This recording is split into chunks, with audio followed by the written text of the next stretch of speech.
Shalom and welcome to this edition of Revealing the Truth, where we cover the headlines, the heartlines, and biblical truth. I'm your host, the Reverend Rabbi Eric Walker. Darwin Casey Diaz is a native of El Salvador and a former gang leader. Growing up on the mean streets of Los Angeles, he was forced to fight for his life. He was eventually incarcerated as one of the most violent criminals in California and placed in solitary confinement. His life was forever changed in that cell when one day God approached Casey in a miraculous way. Upon his release from prison, Casey landed a job making signs and today runs his own company, Cheap Signs. Casey enjoys teaching at church and sharing his story with audiences around the country. Grateful for a second chance at life, Casey is now married to Sana and is the father of 3 children. Here to talk about his explosive new book, due out in April and available for pre-order, The Shot Caller, a Latino gang.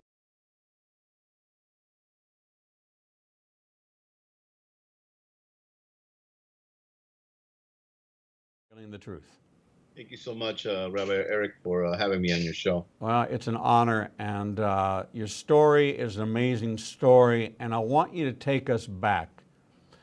You came to America at age 2. Yes. From El Salvador. Okay. What year are we talking about? 1974. 1974. And so what was it, how did your family come in? Was it through legal means? Was it through immigration? Was it through some escape? How did you come into the country? At that time, my aunt was really the first to come to America. She signed up, did the paperwork and all that, and launched out to come over here to the United States. And my mom followed suit, but because at that time my aunt was, my mom rather was pregnant of me, she didn't want to take the long travel and all of that, so she waited, and my aunt came out here, settled down, and then pushed paperwork for my mom to make way and come over here.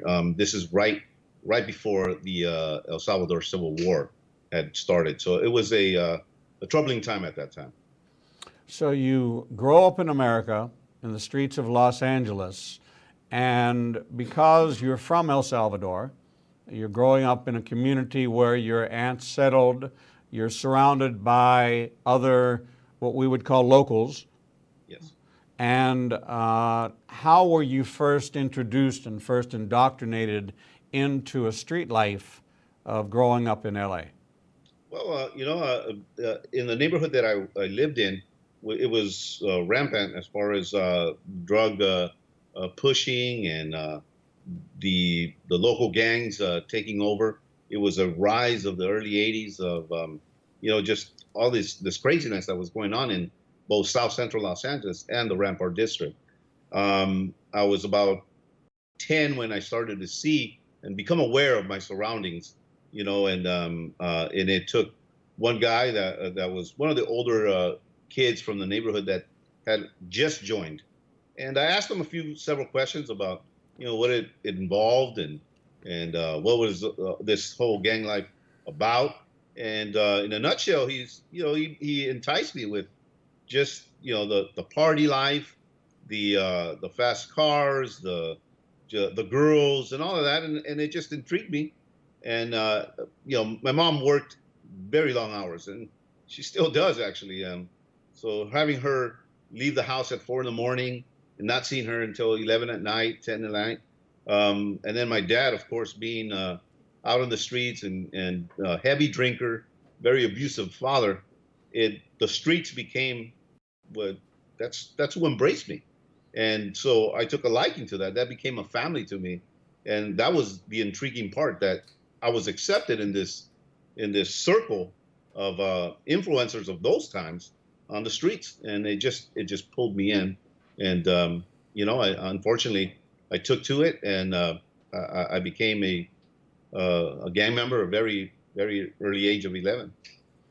So was there, and we hear about this enticement, this family enticement, that absentee father, mother who's devoted to the family, who's working several jobs, underpaid, working in hospitality or working as a maid, working whatever jobs they can get so that there's food on the table, and fearful, always admonishing.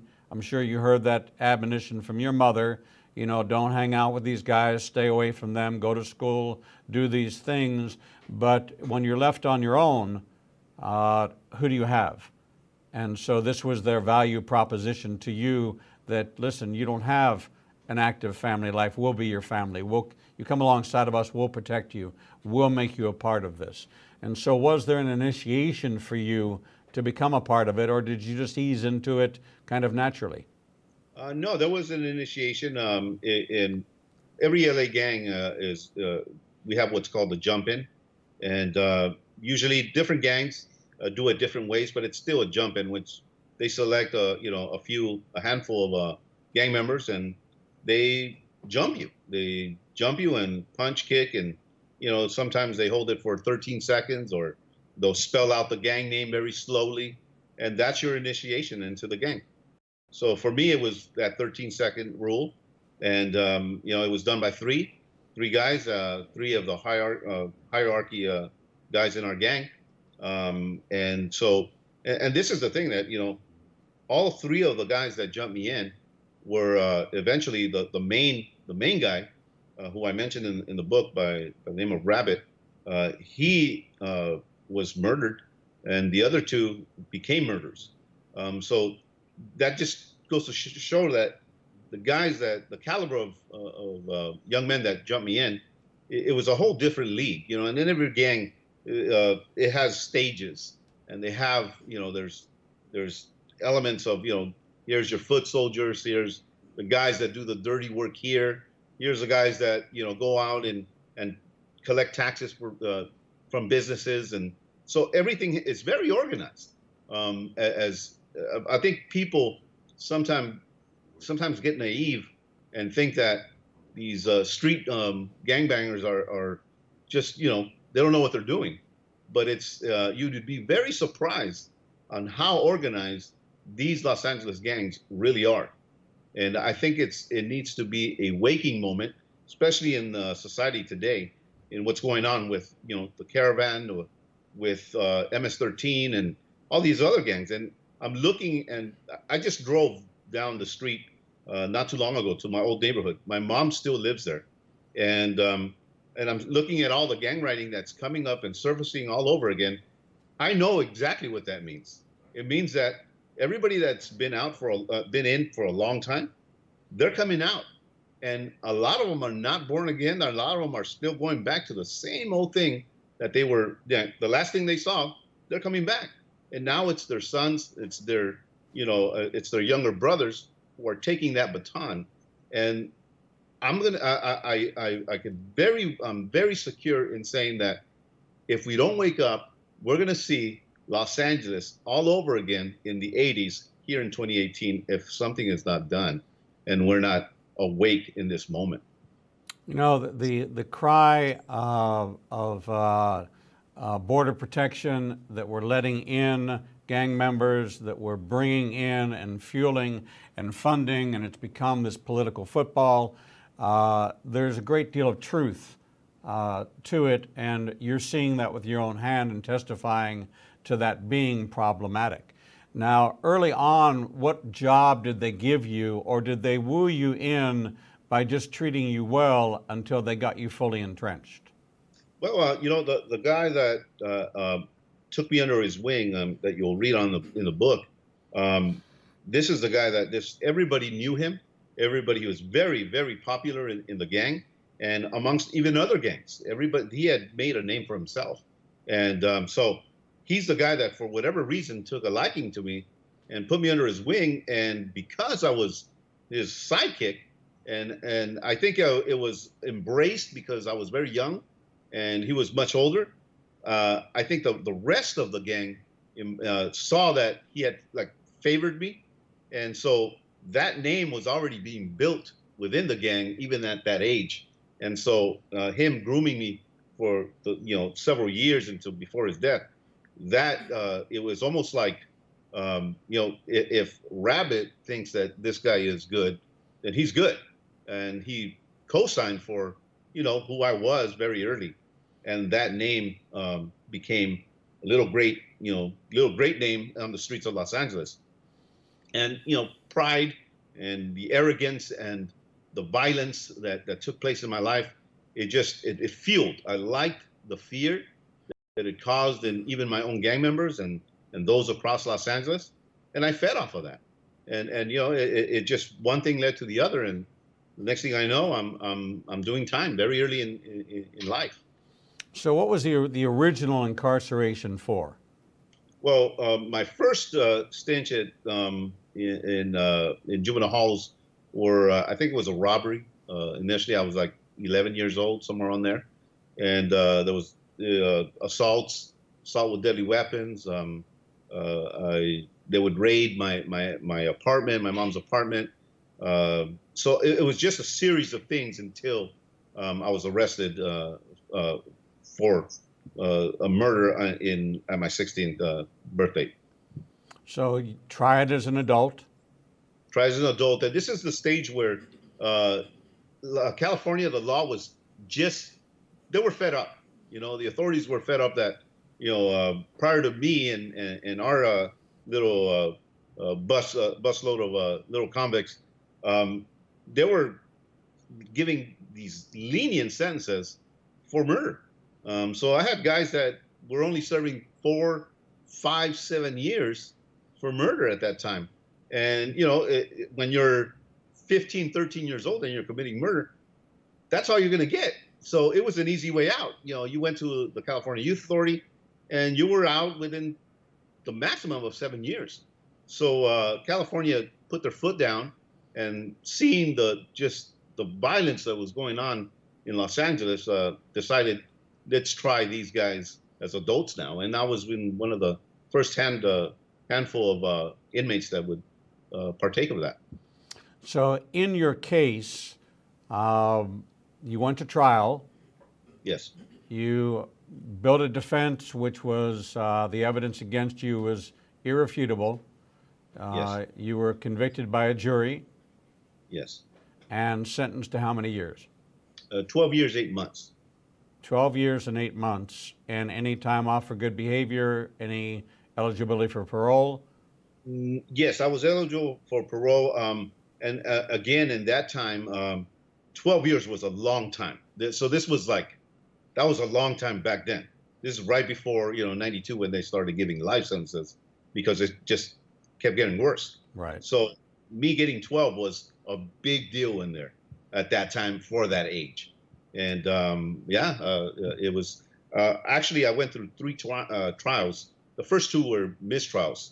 Even though there was evidence, even though there was everything else in there, the first 2 were mistrials. And so I ended up taking the deal of 12 years, 8 months on my 3rd. What were you thinking at the time? What was your mother thinking at the time? What was the gang? How are they treating you? And what were they preparing you for incarceration? Because the gang doesn't stop on the streets. The gang is in the prison walls as well. Well, I'm pretty sure that, we have such great conversations with my mom today. I mean, we were just having a talk over some coffee this past Saturday, I think it was, and just sharing about God's goodness. And, and she was sharing her heart about, she thought that I would never make it alive. She really thought that, I would die in prison or die out here in the streets, because she saw no hope.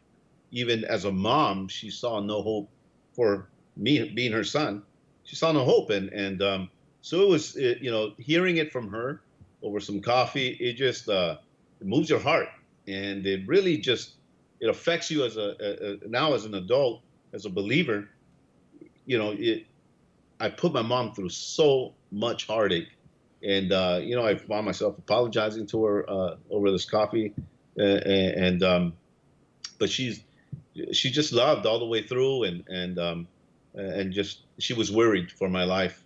So what California did is they they would try you as an adult, but they would take you through the California Youth Authority first. So I went through the California Youth Authority, and what they do there is they kind of see where you're at as you're growing. If you're getting worse, the gangbanging continued in the California Youth Authority because it's not as organized as state prison. So in there, you're basically on the streets. Same rules apply inside the California Youth Authority. You're fending for yourself. If your gang is not big enough or strong enough, you're on your own pretty much. And so being in there, it just got worse and worse. I was doing, just horrendous things in there.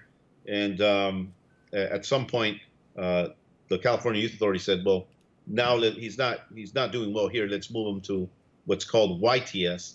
And YTS was shut down. It was in Chino. It was part of the California Authority. I went there, and in there,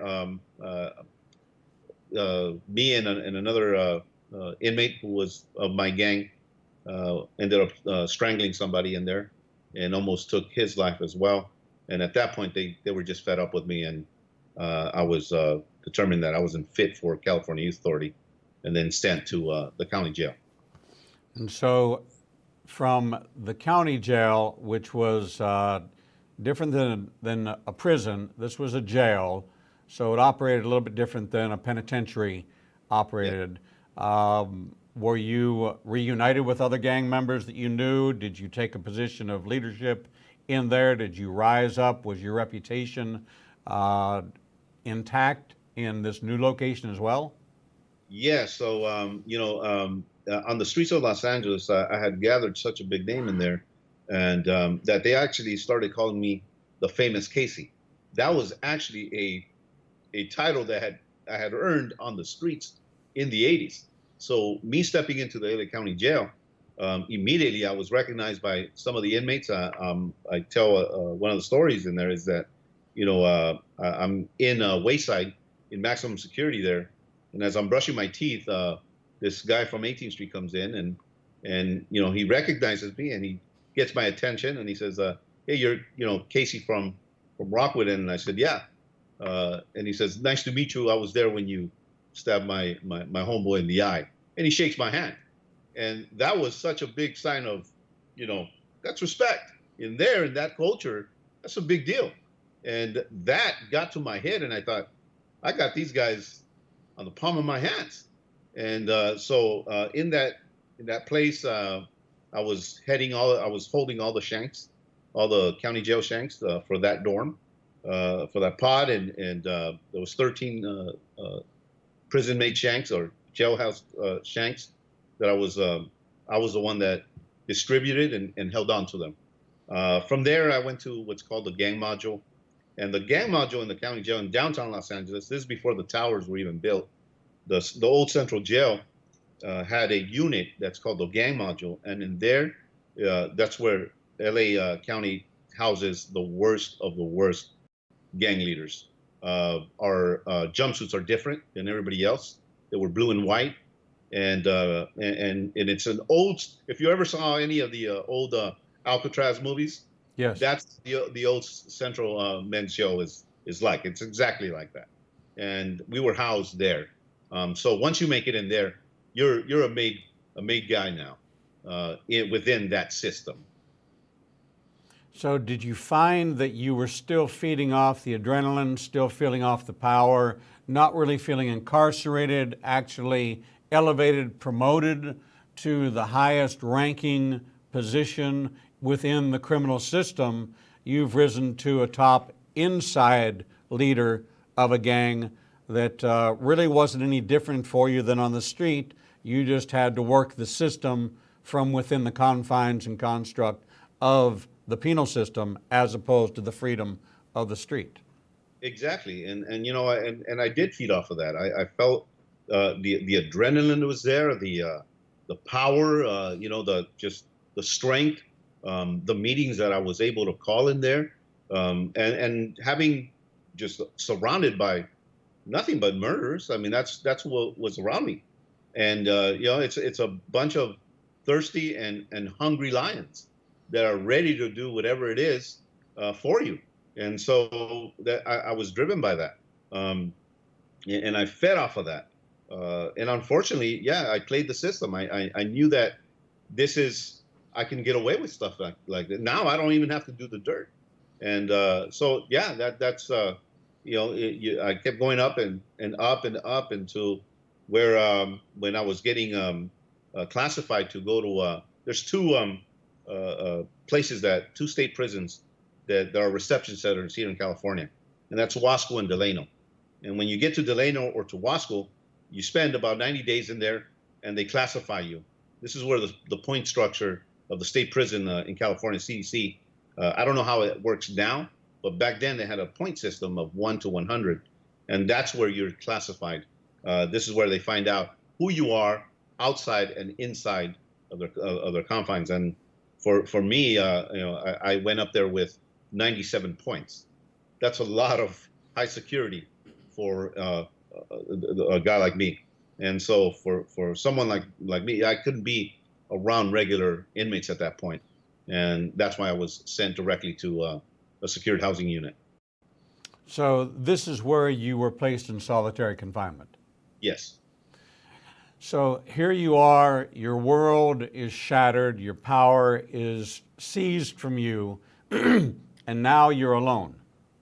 Yes. You no longer wield the power you once wielded. You carry the banner and the badge and the honor of 97 points, which makes you a man of distinction, but no longer do you have the accolades of other gang members paying homage to you.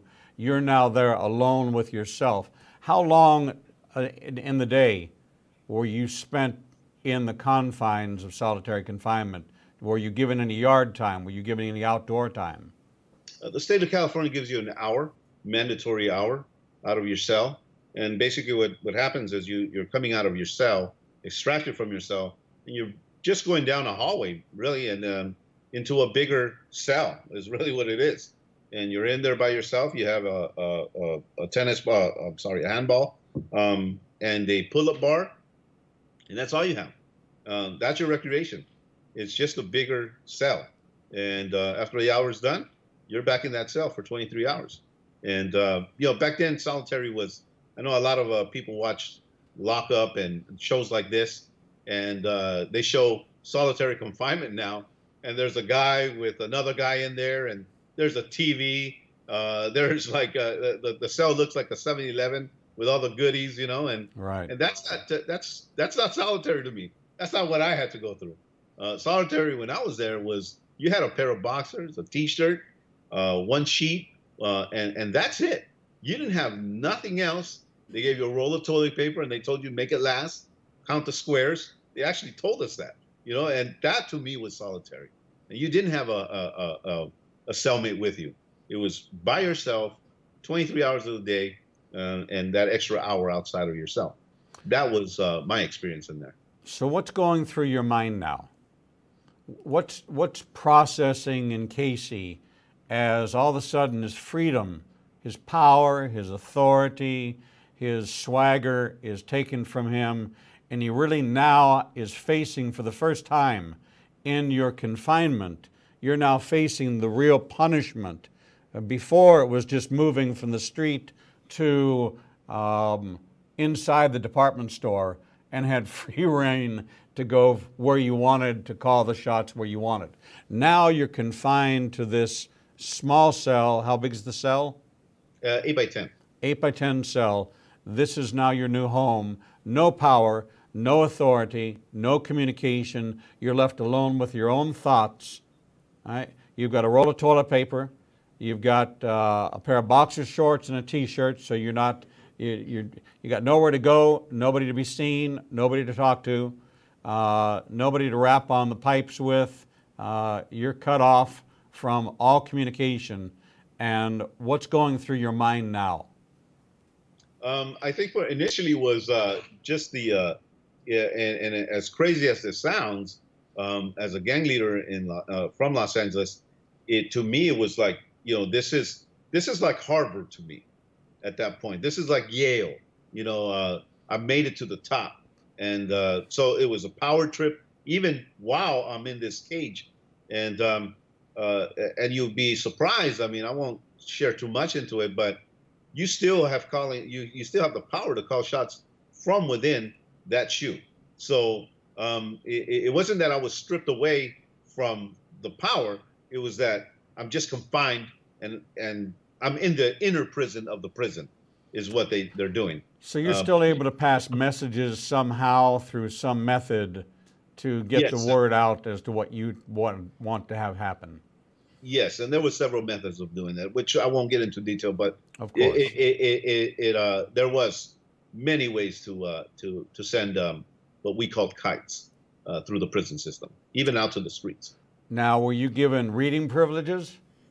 Initially, no. We weren't obviously weren't allowed to get visits at all when you're in solitary. There are no visits. You lose all privilege. You do have a call, one call a month, so you got to make that count. But that's all you got.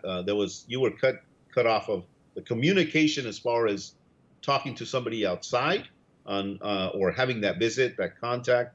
It was all lost at that point. Were you able to get drugs smuggled into you? Were you able to find any recreational outlets smuggled into you? I could have, but I've never been. I kind of shunned drugs. I just didn't like them. I didn't like the effect of them. I've tried everything. Obviously, it was around me all the time.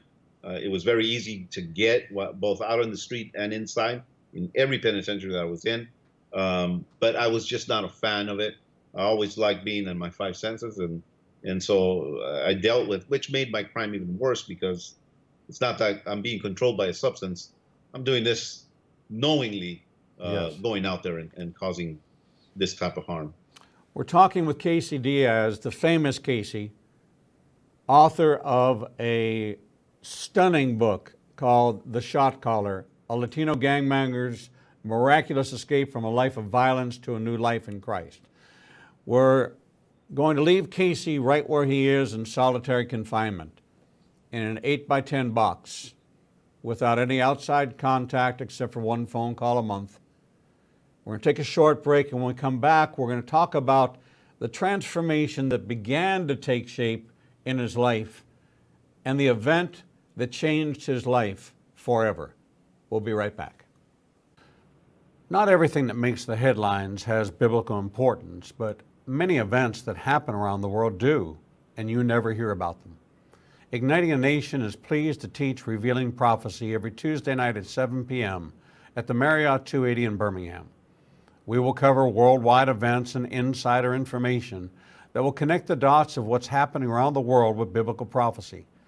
If you happen to miss a class, we'll televise each week's class at 10 o'clock Central Time on ignitinganation.com and all our social media outlets. Copies of the teachings will also be available to purchase on our website at www.ignitinganation.com.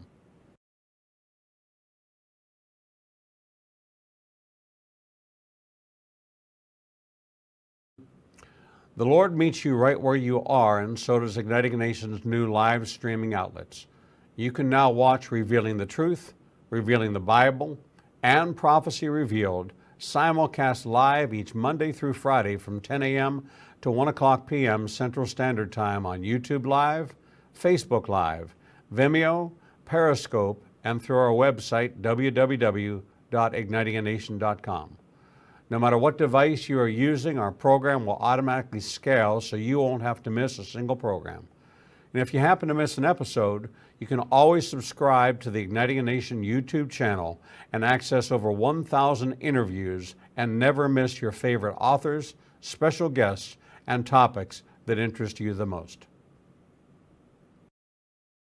There are lots of ways to see Israel, but nothing compares to seeing the land of the book and the people of the book through the eyes of two Jewish believers who can take you on a journey that will bring the entire Bible to life. When you join Rabbi Eric Walker and his #1 rated tour guide, Edo Canaan, in Israel, you'll experience incredible teachings, first-class accommodations, and actually walk where Jesus walked. You will experience the Bible transforming from black and white into living color, and you will never see the Bible in the same way again. For more information, visit us at www.ignitinganation.com www.ignitinganation.com/events. The Lord contends with what contends with you, and Igniting a Nation is committed to bringing to light each and every issue that faces a believer's life. Our live stream programming and teachings take you on a journey to finding biblical truth from a wide variety of experts who share their insights into a deeper walk with the Lord. We have assembled the most comprehensive panel of experts in the fields of prophecy, caregiving, healing from trauma, shame, and abuse, and so much more. We continue to expand our teachings and programming to meet your needs. We're committed to healing the nations with biblical truth. Visit www.ignitinganation.com to develop a deeper walk with the Lord and start your journey to a transformed life. The Bible commands us to study to show ourselves approved, but most study using Bible study tools and not actually studying the Bible chapter and verse. Igniting a Nation is pleased to present Revealing the Bible, recorded and taught each week before a live audience. We take you deeper into the actual Bible and verse in both Hebrew and English and connect the dots between the Old and New Testament. You can attend our 2 classes in Tuscaloosa and Birmingham or watch the program every Wednesday at 11 a.m. Central Time on ignitinganation.com and all our other simulcast outlets. For more information, visit www.ignitinganation.com/events. Shalom and welcome back to this edition of Revealing the Truth, where we cover the headlines, the heartlines, and biblical truth. I'm your host, the Reverend Rabbi Eric Walker, and we're talking to famous Casey Diaz, author of the new book coming out in April, and you can pre-order it, and I assure you, you want to get a copy of this, The Shot Caller, a Latino gangbanger's miraculous escape from a life of violence to a new life in Christ. Casey, welcome back to the program. Thank you. Casey, when we left you, you were in solitary confinement in an 8x10 cell. You were still a shot caller. You still had not come to a point in this examination of yourself where you were really any different than you were on the street. What happened that you began to become introspective, and what took place that opened the door, so to speak, for you? There was a church from Los Angeles, a very small church. It was a Baptist church that would come and do Bible studies, and in this prison. And this lady by the name of Frances Proctor became God sent in this time in my life. She approached my cell. And for the very first time, there's, I don't want to expose so much of the book, and because I think this is the right juicy part of the book is the gospel coming into these gates and being carried by this little lady. But she, what she told me was, I'm going to pray for you. And I love that God put, I don't think she recognized what she was saying, but one of the words that she said is, you're going to be on my hit list. And, that meant something different inside. So for her to say that, and she says, you're going to be on my prayer hit list, and I'm going to pray for you, and Jesus is going to use you. And to me, that just kind of, I thought this lady is nuts. What are you talking about? And who's this Jesus? And what is this? Lady, you can do whatever you want. I don't want part of any of that. I was closed-minded to that, and I didn't know any better. But she says, and then she asked me, she was very polite. She says, would you mind if I came, when I come over here, if I approach your cell and just spend some time with you? And I said, you do whatever you'd like, but I'm letting you know I'm not going to join any of your little Bible studies. I'm just not interested in that. And she said, well, you're on my hit list. I'm going to pray for you every day. And one day Jesus is going to use you. And she started coming in, and this Bible study only came in once a month. So she only had a very short span of time to spend with me. And just and she was just the love of Christ. I didn't know what that was at that time, but it was the love of Christ through this lady. And her words, she would always say that before she left. Jesus is going to use you. And it affects me now, like even remembering those words while I'm in the cell. I get really emotional because it takes me back to that moment, because I didn't understand that then when she would say these things. But now as a believer, and I look back and I go, those were some powerful prophetic words that she was speaking into my life, and I had no clue that what would be next.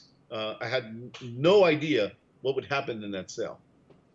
So you're now given a Bible. No, so I have an incident in there where I'm by myself.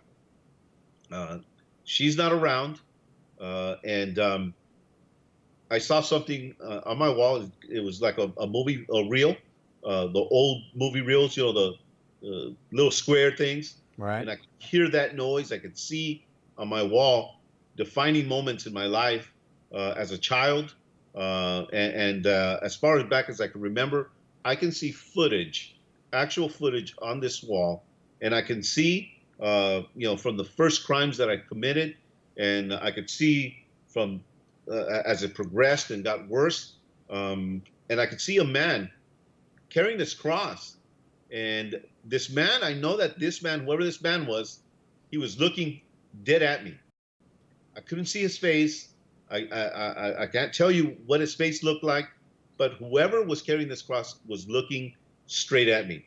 And I could see the crowds of people, the yells, the persecution, the hatred towards this man carrying this cross.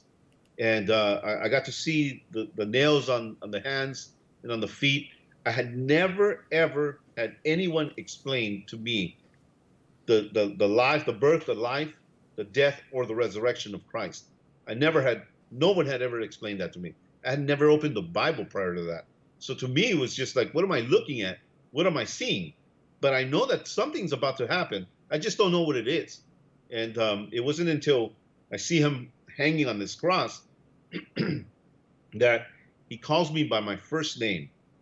And he says, Darwin, I did this for you. And when he finished saying those words, I can audibly hear the breath leaving his body. I can hear that so loud in that cell. And it was at that moment that I just fell on my knees and I wept. I just wept uncontrollably because I knew that was God reaching my life. And he cared and he died. And I didn't know all the schematics of it. I didn't know all the logistics of it, but I just knew that something in my heart had just changed. And I knew that I had offended God with my sin. And he still loved me and wanted to do something for me. And so I waited patiently for several days. I didn't know what was next. I just knew that there was this tremendous amount of freedom in that cell. I mean, I'm in the inner prison and I feel free, more free than I have ever felt in my entire life. I was free.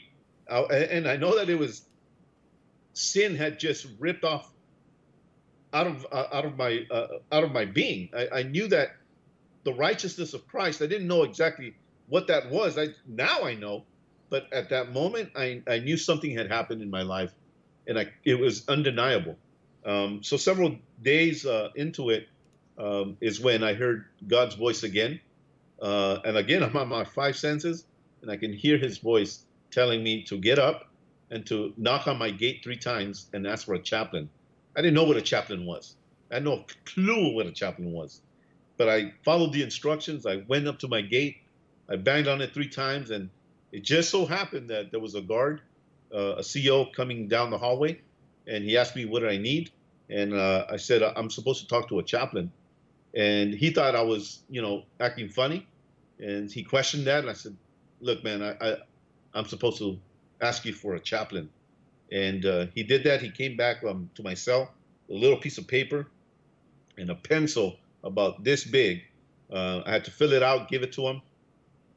And the following day, I was led to a room where a chaplain was there. I shared what I just shared with you right now.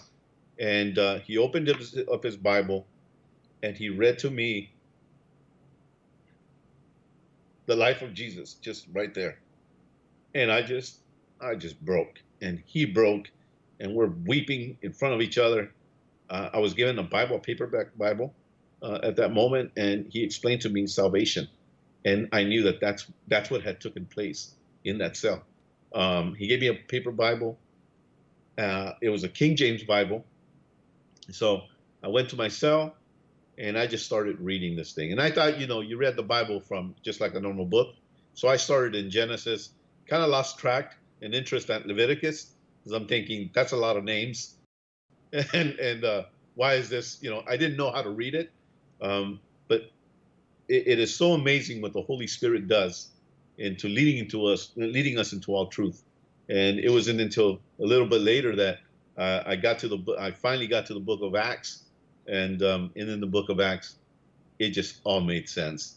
And into Romans, and then I'm just going, wow, these are solid guys that have given their lives over to Christ, and God is doing powerful, powerful works through these guys. And it was one of those moments where you go, this is where I need to be. And so yeah, it was quite a moment. Quite a moment. So you've accepted the Lord. You still have how much longer to serve? I still have about 5 years to serve at that time. I had been in solitary for 3 years already, and so I still have quite a bit of time to go. And when I got to New Folsom, I was told that I would spend the rest of my entire sentence in the SHU program. So I had no. Now, as a believer at that moment, I had no qualms. I didn't question it. It didn't bother me. I actually thought, this is where I need to be, and I need to pay the price for what I've done. And there was real remorse that had set into my heart, and so I was okay with, if I would have spent the entire rest of my life in there, I was going to be okay with that. So shortly after that is when I get this prison door, my gate. Everything's calculated inside. Nothing is moved without being. There has to be a point of why a door moves open, or the extraction team is there. Everybody serves a purpose. Everything is so calculated. And so I'm in the cell, and the cell door opens on its own accord, which kind of troubled me for a second, because that shouldn't happen. That should never happen.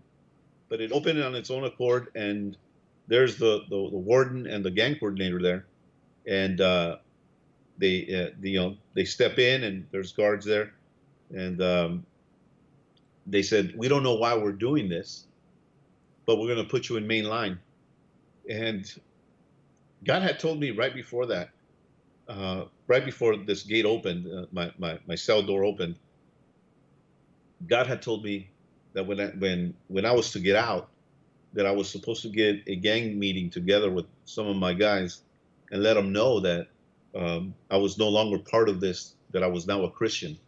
And I thought that I would be saying these things and holding this meeting when I paroled. That's what I thought.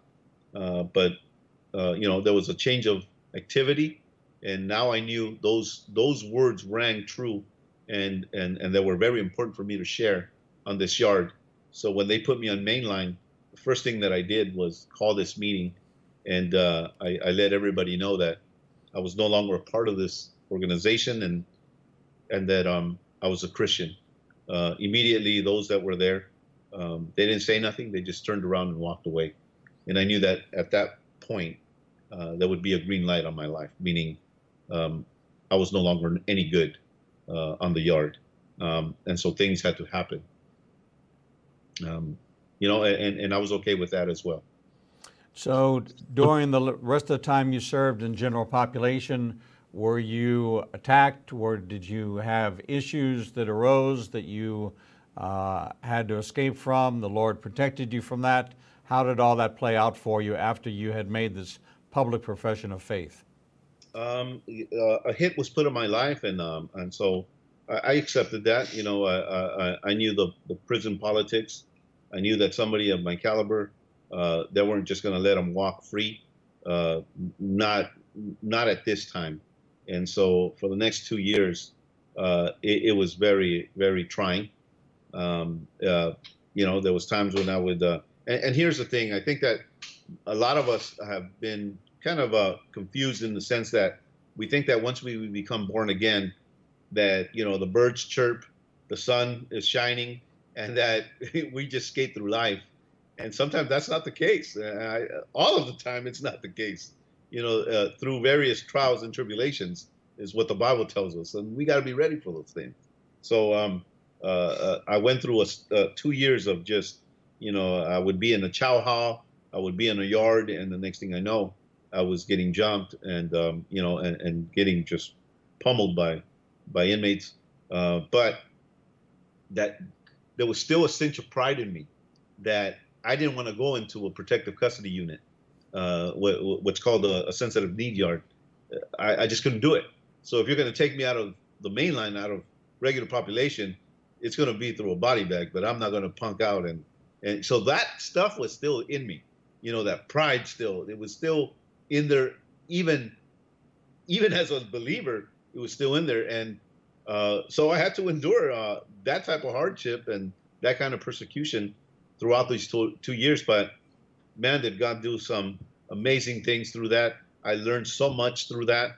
And I'm so, we would come to Bible studies at a point where, guys would come in with ripped lips and both eyes shut, cracked skulls and everything. And we'd come together in this little chapel or in the yards in these Bible studies.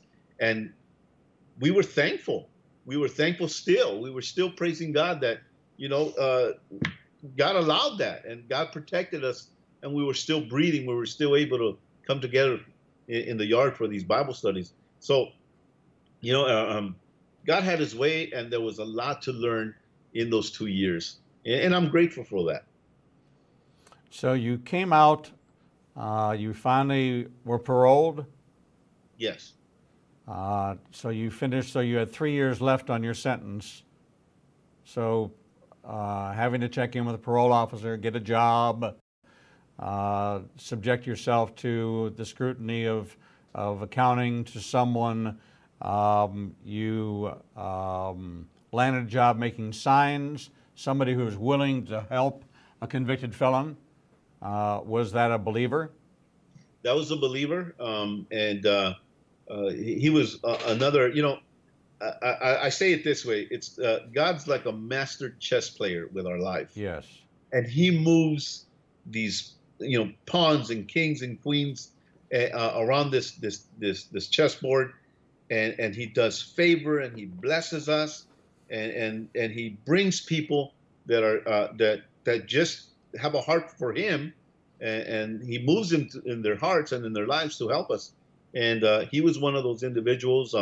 There's so many people that I look back and that as a believer that God has just placed in certain places in my life to help me. There's Michael Pyatt. There's Mike Yorkie. There's so many others. My wife being the main one. I'm just floored by God just blessing my life and allowing me to mature and to grow through many trials and through many things and through many struggles. It's all for God's glory anyway, and you got to be okay with that. And so here you're living the Romans 8:28 life. It's amazing. That all things work together for good for those who love him and are called according to his purpose. Yes. And here, one of the most violent criminals in California, famous Casey, gangbanger extraordinaire, right hand to one of the strongest gang leaders in the streets of Los Angeles, who goes to prison, meets the Lord in solitary confinement, and has his jail cell door miraculously open the same way it opened for Peter. It opened for you.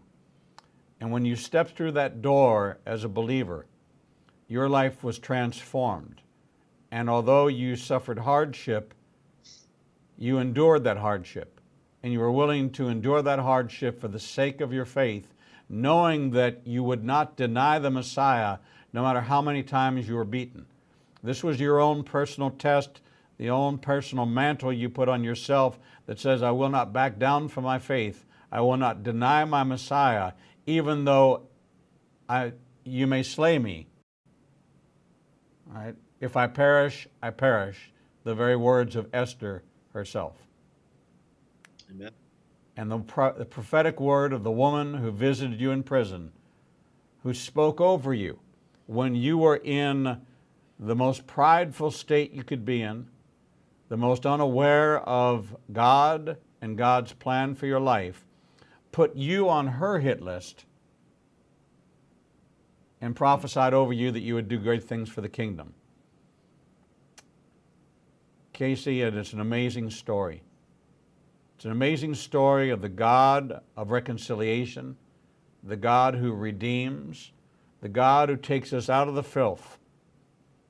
Yours is a story that's captivating. Yours is a story that's real, that's based on biblical truth, on real life experience. And for you, my friend, Jesus says, I reserve the right for the overcomer to sit at my right hand and eat from the tree of life. You, my friend, are an overcomer by the word of your testimony and the blood of the Lamb. And it's chronicled here in the pages of The Shot Caller, a Latino gangbanger's miraculous escape from a life of violence to a new life in Christ. You can go to ignitingthenation.com, click on the name Casey Diaz. It'll take you to a link to Amazon, and you can pre-order. There's going to be an audio version, a Kindle version, a paperback version. It's due out on April 12th, but you can pre-order it now, and I would encourage you to follow along this man's life and read this story. I expect this one day, we'll see it on the big screen as one of the great stories of redemption in our modern day. Casey Diaz, may the Lord bless you and keep you. May the Lord make his face shine upon you and be gracious unto you. May the Lord turn his countenance toward you and your family and give you peace in the name of Jesus. Amen. Thank you. Amen. Thank you so much for being with us here on Revealing the Truth. Thank you for having me. God bless you, my friend. We're going to take a short break, and when we come back, we'll bring you the next edition of Revealing the Truth.